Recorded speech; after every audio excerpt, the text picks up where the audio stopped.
base doping and is responsible for for injecting the majority carriers into the base.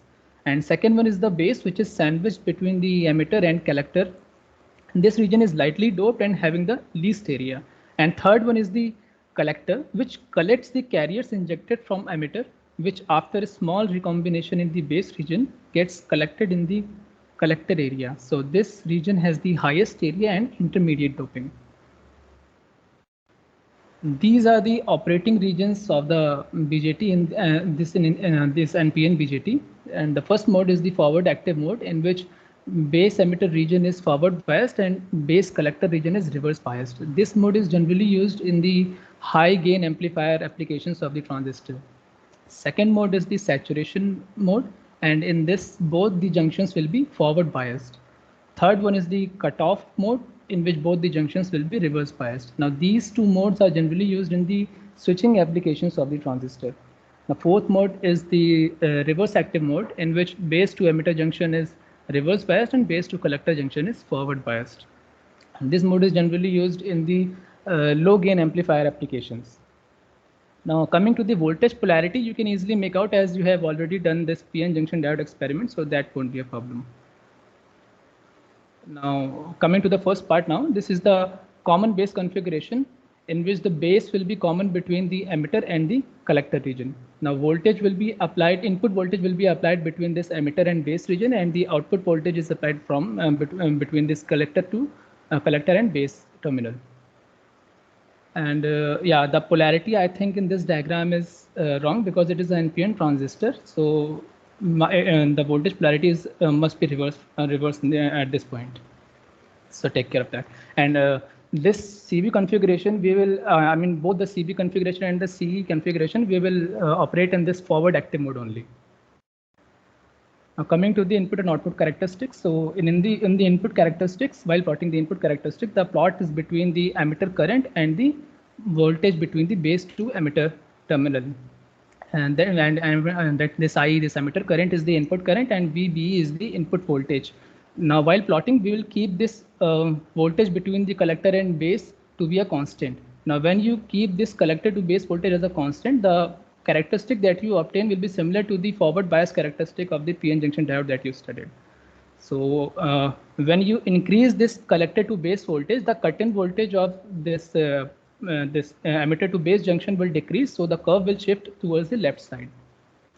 Now this output characteristic will be plotted between the output current and the output voltage by keeping the emitter current, emitter current or the input current as a constant. And this characteristic will be same as you have studied in the reverse bias characteristic of the PN junction. One thing to note here is that this line, this slope will be very low. That means approximately close to 0, as it is a common base configuration. So current gain here will be the lowest. And you have also studied the equation IC equals to alpha I. Alpha is very low, approximately equals to 1, you can say. So this slope is almost equals to 0. So IC will be almost equals to the emitter current only. So these are the simulation things. I will walk you through the later part. Now coming to the CE configuration, in this configuration, emitter terminal will be common between the base and the collector. The input voltage will be applied between base and emitter, and the output voltage is applied between collector and emitter. The IO characteristic is almost similar to this CB configuration with some minor modifications. So here also you are going to plot the input characteristic between input current and input voltage by keeping the output voltage as a constant. Now here what you can see is when you are increasing this output voltage, the curve is shifting towards the right, while in that CB configuration you were seeing that the curve was shifting towards the left. This is because when VCE will be increased, the collector to emitter voltage will increase, then the reverse bias across this collector to base region will increase. This will increase the depletion width inside this base region, and therefore the IV, this base current, will decrease. So that's why the curve is shifting towards right. And this output characteristic also, it is almost similar, but there's one difference. The slope is not like this. Actually, I think the curve is not right here. The curve will look something like this. The slope will be like this only. It is because the current equation in this common emitter mode will be IC equals to beta E. Beta is not equals to 1. It is much greater than 1. So the slope will not be like this horizontal, and the slope will be actually elevated. So these are the input and output characteristic. Now I will walk you through the simulation part of this CB and CE characteristics.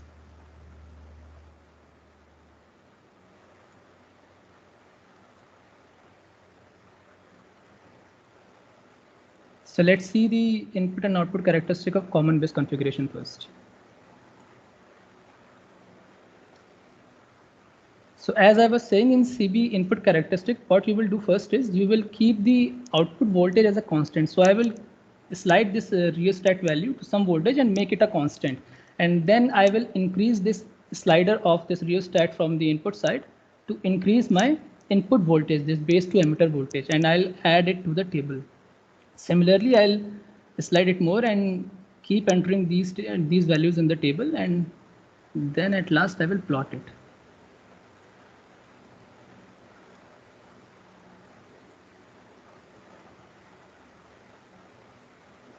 So now I'm going to plot these values. So you are seeing that it is behaving as a forward bias characteristic of the PN junction only. So similarly, we can do that output characteristic also. So now I'm going to plot this output characteristic. Here what we will do is we will keep the input current as a constant. So by keeping the input current as a constant, I'll just slide the value to some point, and let me keep this value to 2.4 ampere. So I will be kept constant at 2.4 ampere. I mean milliampere, not ampere. And then I'll keep varying this output voltage, this base to collector voltage, and keep adding it to the table so that I can plot it.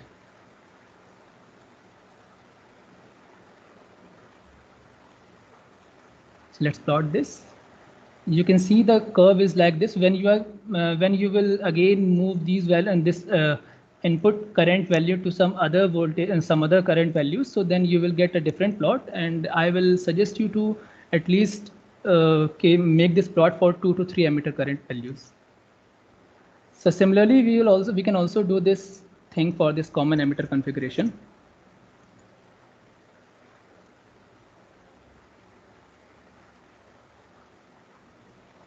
So for this input characteristic, I am again going to keep that output voltage to some constant value. Let's say at this 4 volt, and I'll change the values of this input voltage and keep adding it to the table. And finally, I'll plot it also.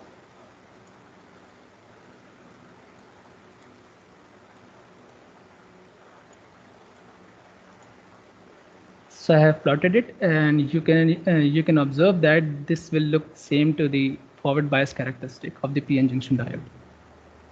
Now similarly, I can do that for output characteristic also. Now this time I'll keep the input current to some constant value. Let's say I am keeping this to 19.85 microamperes, and then I'll vary this output voltage to some value and keep adding it to the table.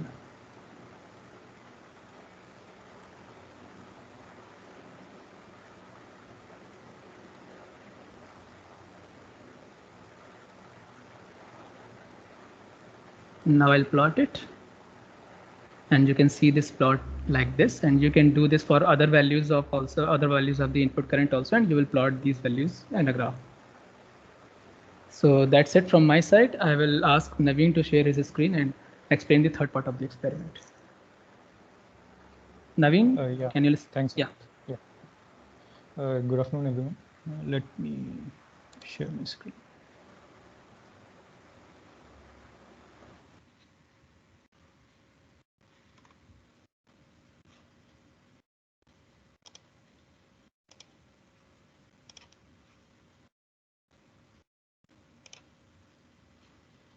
Okay, I hope it's visible. Hello? Yes, Naveen. Yes.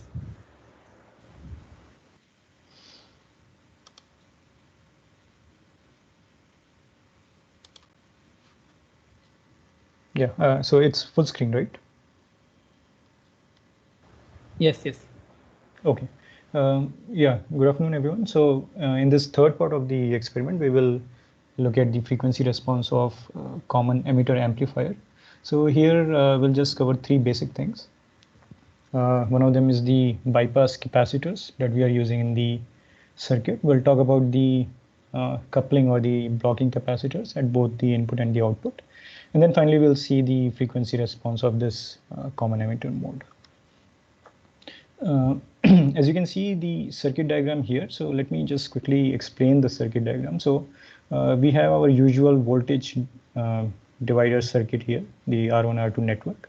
So this R1, R2 network and the RC, RE.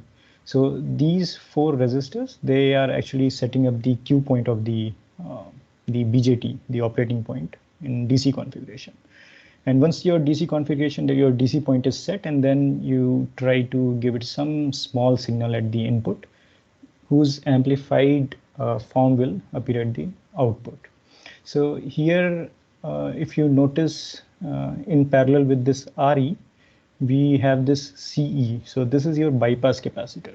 Now what happens here is that because of this RE, there is a voltage drop that occurs when this input signal is applied. So there is some current that flows and there is a voltage drop, and this is actually, it provides a negative feedback at the input side.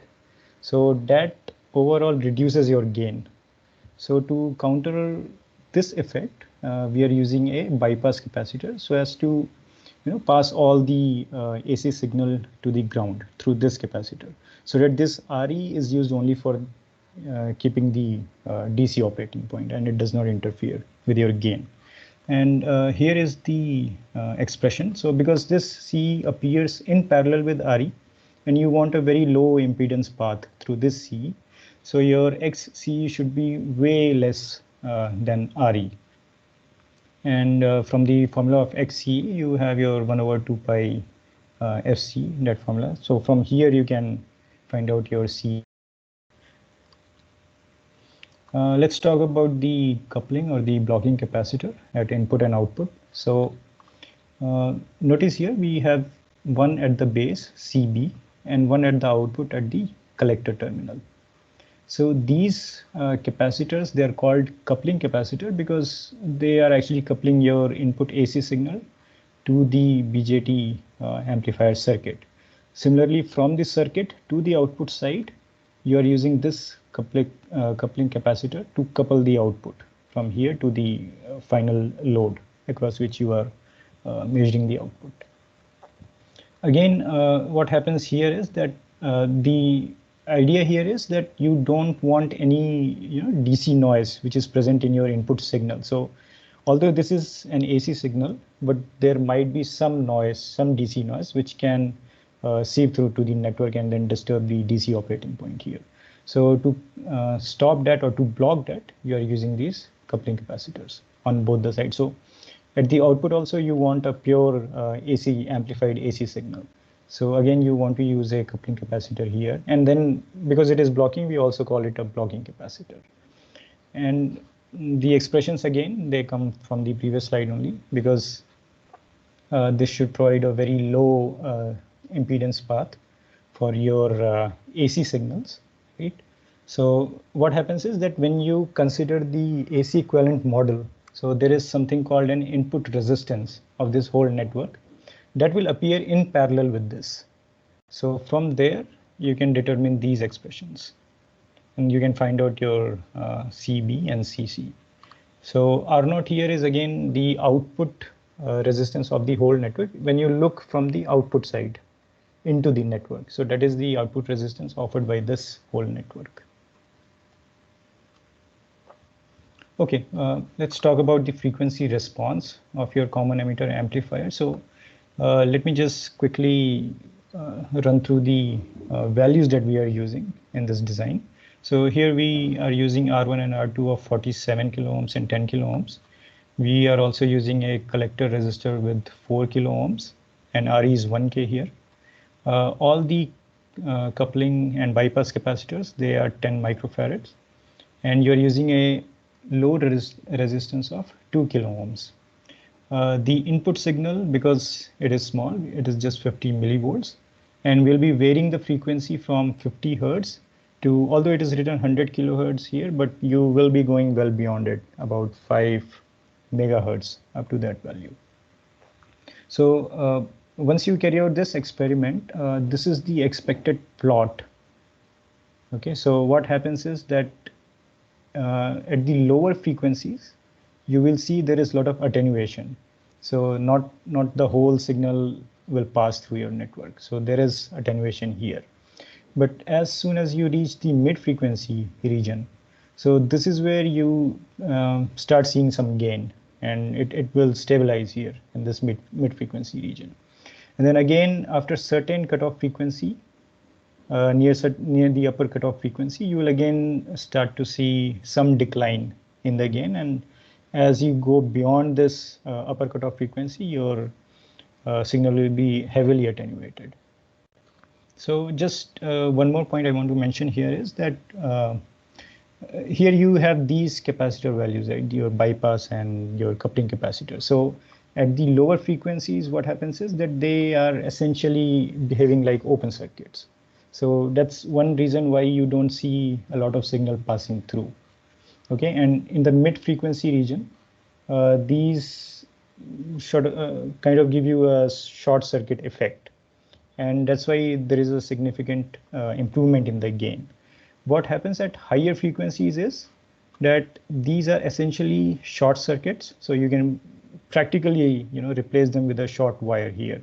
But then there is some stray capacitance that comes into effect, and those capacitance are between your base emitter and base collector regions. So those stray capacitance you must have studied in your theory. So those capacitance start playing a role, and they cause your gain to attenuate. Okay. So let's see the simulation part. So this is just the screenshot. Let me go to the simulation. So here I have already set the values for all the resistors and your capacitors. Now here the frequency knob is right here. So the minimum is 50 here, and we are going to vary it, and we will add to table, and then we will plot. So you can start with 50, and then you can, although you can increase it in even steps, but because the range is high, I suggest you try to maybe double it every time you are adding. But I'll just take some values to quickly show you.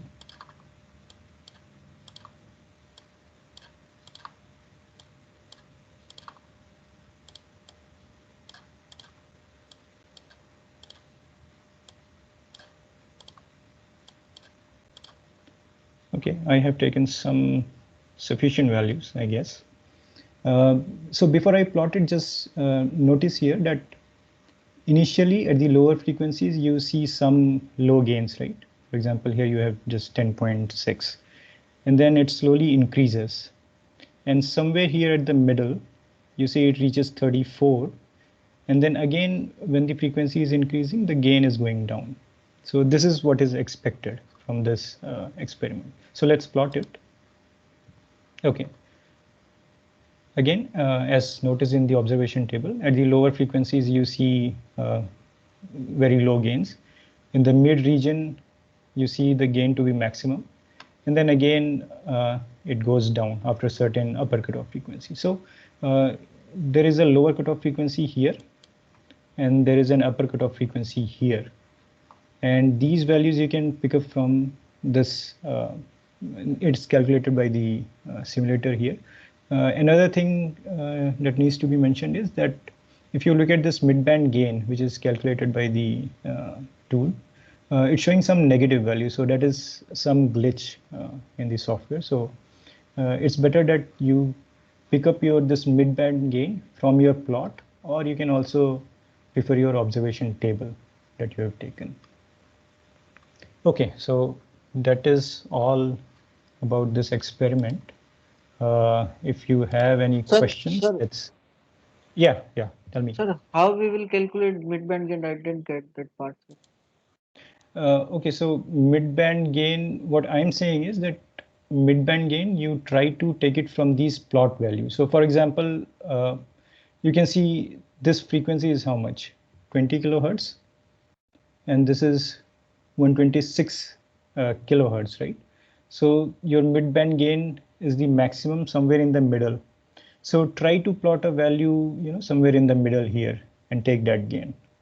You can try that. Did you get it? Like, sir, how we will calculate it? Means midband gain is So the midband gain means the highest value of the gain. You are talking about the analysis part. I mean, how to calculate it. You're saying that without yes, the sir, plot. yes, sir. Okay. For that, so have you studied about the transfer functions of your amplifiers in your theory?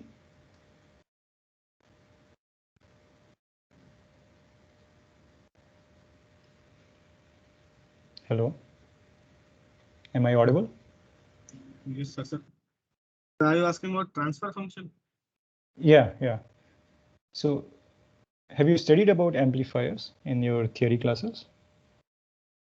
Yes, sir. Amplifiers have started, but not the transfer function.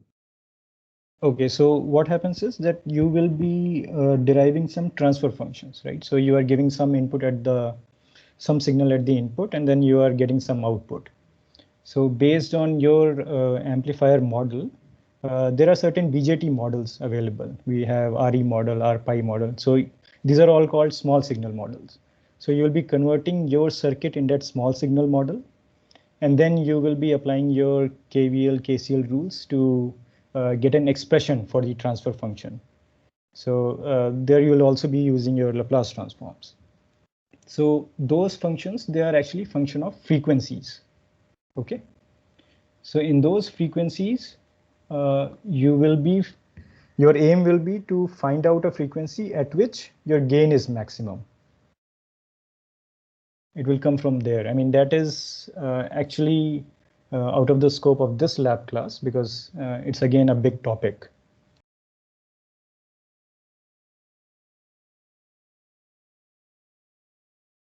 Sir, Yeah. sir, which frequency are we varying in this experiment? You are varying the input frequency here of the input signal. Sir, but in reality, sir, we have an input signal of 50 hertz only. Mm. So, sir, how we can vary that? No. You are starting with 50 hertz. So frequency response means that you are varying your input frequency, and then you are checking that at the output side, what is the gain that you are getting? What is the output you are getting? Right. So let's say here, what's our value? We are providing 50 millivolt signal. Okay. So when this frequency is 50 hertz, right? So when the frequency is 50 hertz, the magnitude in dB was 10.6, right? When I change the frequency at the input to, let's say, how much? 126 kilohertz, the magnitude in dB becomes 34. So you are varying the frequency, and then you are checking what's happening at the output, if you are getting some gain or not. That's the idea of frequency response, right? You change the frequency and then check the response. Sir, how we are actually changing the frequency? I mean, we have an input sinusoidal wave of 50 hertz only in reality. Where did you get this information? Yeah, right. So you are clarify talking this? about the AC signal, generally AC signal that we use in our house, but that is not true, right? So, for example, if you are trying to talk about that microwave communications and all, is that happening at 50 hertz? For example, if I want to, like, say, if I have, say, FM signal or something, so will that have a fixed frequency of 50 hertz? This is not your AC electrical signal, yeah. It's not AC signal that we use in our house. That is obviously that is the confusion, I think, because that is the common term people use, right? AC signal means what do you get from socket. That's not what it is. That is Yes, not please. AC. I mean, that is obviously one type of AC, but that is not the only AC signal that is there. So, for example, I think in the demonstration videos that I had shown, I mean, I was using something called as the function generator, right? So I hope you have seen that particular video.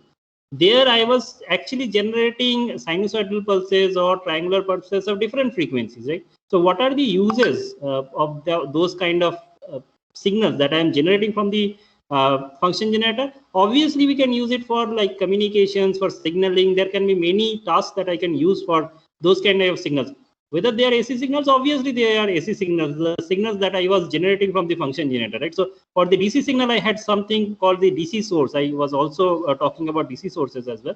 But there I had a function generator which can generate signal of different frequencies, different magnitude. So it's not fixed that when I say AC signal, it's not only the 50 Hertz signal that we usually see in our home appliances. That is not only AC signal. I can generate AC signals of different frequencies. So by the way, the student who was asking, I think Jay, right? So have you seen the video related to function generator, by the way, Jay? Yes, sir. Right. So there we were changing the frequencies, right? If you remember, Yes, right. So that is also AC signal where I was controlling the frequency. Okay.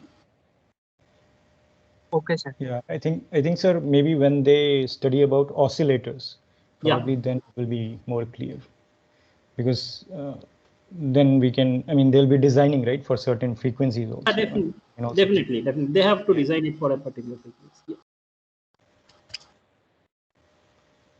Any more questions?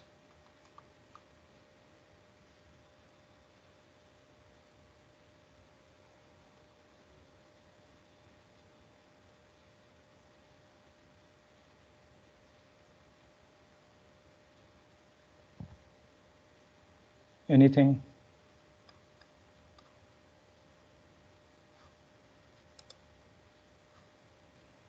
Yes.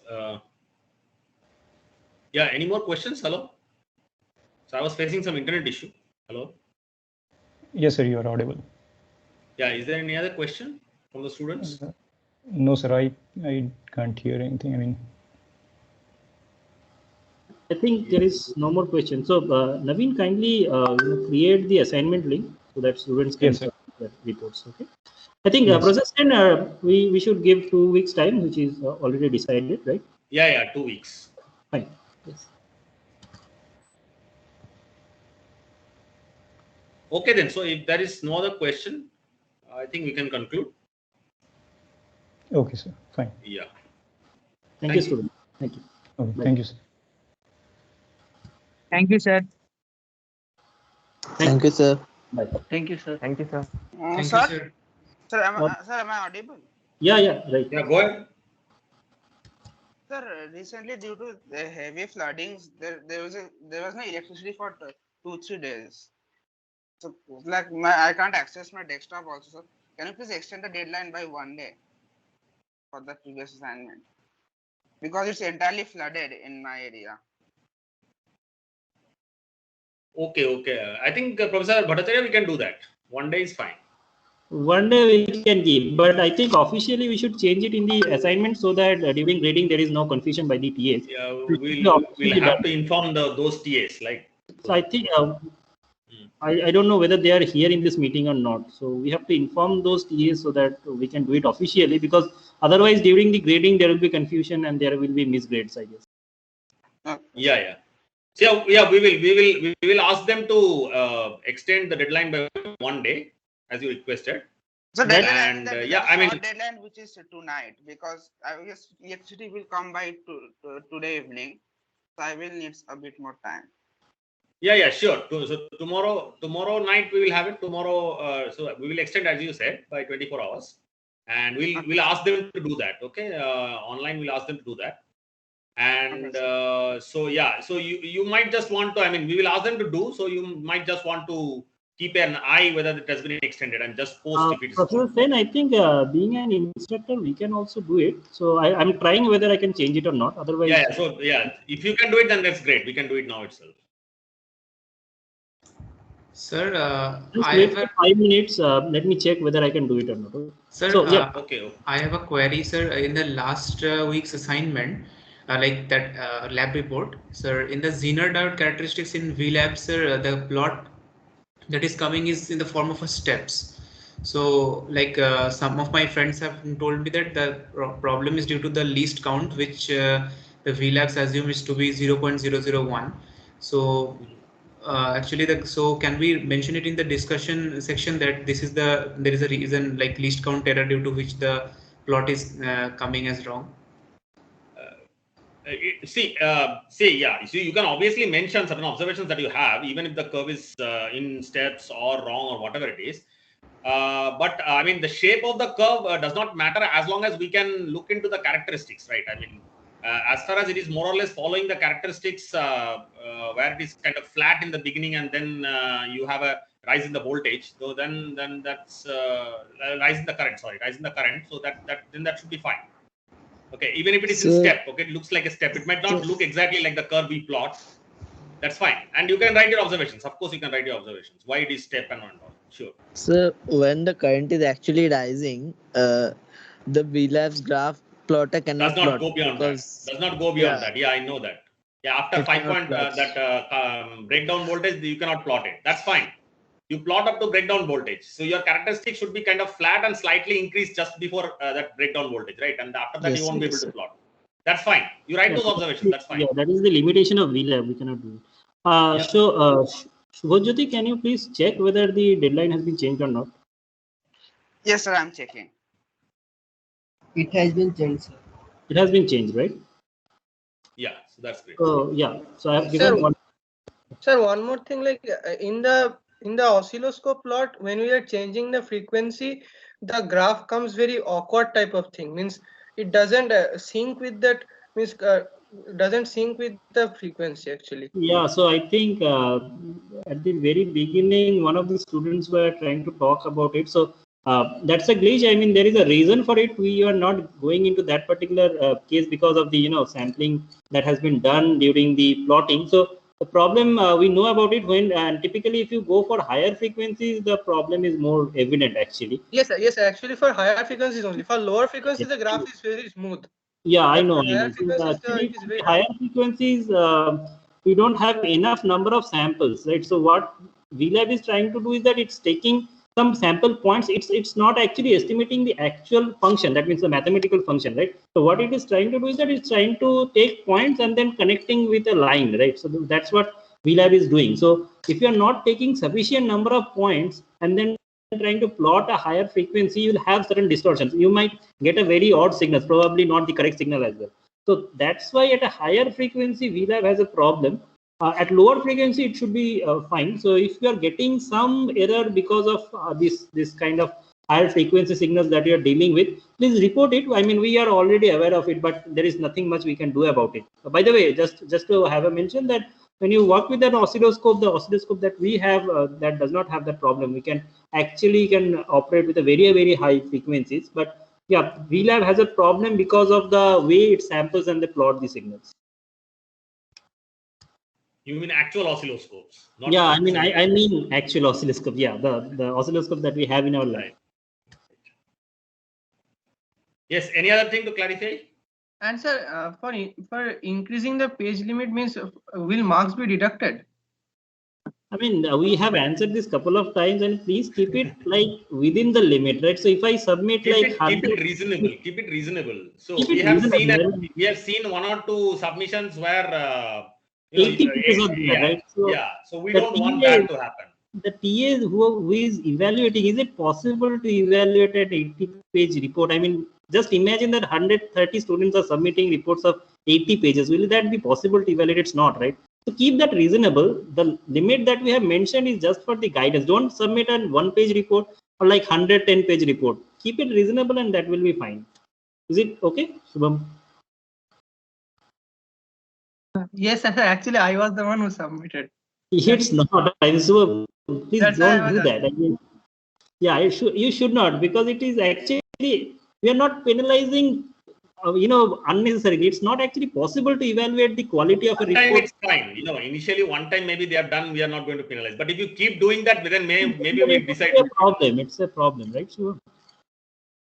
Sir, I did not know it. Actually, last day feedback was given, so I decided from next experiment onwards. You should go through the instructions carefully. We tried to formalize the instructions at the very first day, because I mean we know that these problems will come up, right? We tried to make it as smooth as possible. So, but anyway, as we said, I mean, for one time we can leave it, but for the rest of the cases, we have to penalize for the reports. But yeah, please don't try to, I mean, try to avoid it for the next submission, because it's not possible to evaluate the quality of 80-page or 90-page report, right? So please don't do that.